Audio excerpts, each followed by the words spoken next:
Well, Seven Fish, we are back for another awesome video. This week's video is all about the FLX30 versus the FLX28. Is it really worth getting one over the other? Let's talk about all of the reasons you might want one over the other and what is new about the 30 versus the 28. Because the 28, FLX28, have been out for a couple years now, but we are going to be talking exclusively on the comparisons between the two units themselves. Both units out of the box look pretty similar to each other. Now the biggest difference between these two units is this 30 is super light. And I don't know about you, but I want as little weight as possible with me on the ice. I know I'm a skinny guy, but more weight on ice doesn't really make sense. So this thing weighs in around 7 pounds because this year they introduced the 30, and inside the 30 they run a lithium ion battery. It's still 12 volt, but a lithium ion battery instead of the sealed lead acid battery they used to run. Same as if you were to buy a 28 this year. The older 28s did not have a lithium ion battery, but this year's 28, FLX28, does have a lithium ion battery. So you might look at the two and say, wow, these units are very similar. They have the same battery. They're both the Ultra Pack. They both come with their free little tackle box. They both come with a free soft bag. The interface is very similar. So you have your main power switch on both. I can switch. Out of the box, the nice thing about Vexilars are they usually come with a little bit of battery in them. So if I turn both these units on, the 30 shows a battery symbol. It actually shows a battery over here, and it shows similar to what you might see on a phone, a full battery, whereas this unit over here, it shows 13.3 volts, or it shows your voltage instead of the actual battery symbol. Very minor, but they're both going to show you battery levels, just in different forms.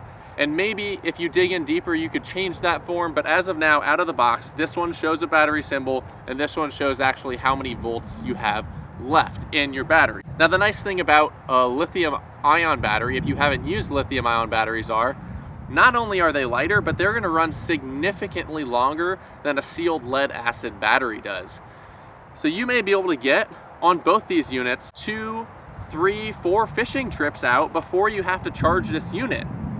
Now I always recommend topping your battery off, but if you can go that often without recharging, that's kind of a perk. Alright, let's talk about the next difference between these two units.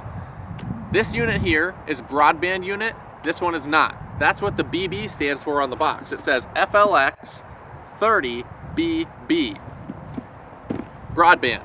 This unit also has the ability to run up to 300 kilohertz frequency, whereas this 28 tops out at 200. So 300 versus 200. That's going to be a higher frequency, maybe be a little bit more precise machine. If you're looking at the machines side by side, they both max out at 300 feet depth. Both of these units have 525 segment screens, so it's going to give you the same image on the screen. They both allow you 5-color selection. They both have weed mode, but the next big difference between the 30 and the 28 is that the 30 has 3 different zoom options. So you can of course do your 6-foot zoom, you can do your 12-foot zoom, but you can also do an 18-foot zoom. This is the only Vexilar on the market that has a 6, 12, and an 18-foot option zoom. You generally fish a little bit deeper and you may want to zoom in on the bottom 18 feet. This unit is for you. Where I fish, I'm generally fishing less than 18 feet at all times. So that wouldn't necessarily apply to me.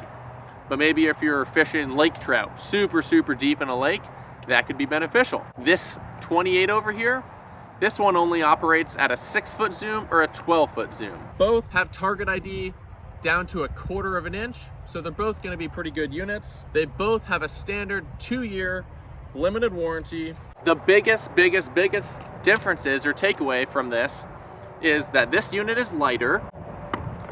This unit goes to 300 kilohertz. This unit has 3 zoom options.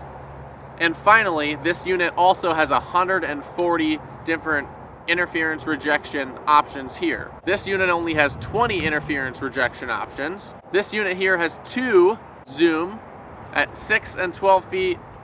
And finally, it maxes out at 200 kilohertz. So these are just a few of the differences. As far as price-wise go on both of these, I believe the FLX30, let's see, runs at $789.99, and the FLX28 runs about $709.99. So they're both between that $700 and $800 range.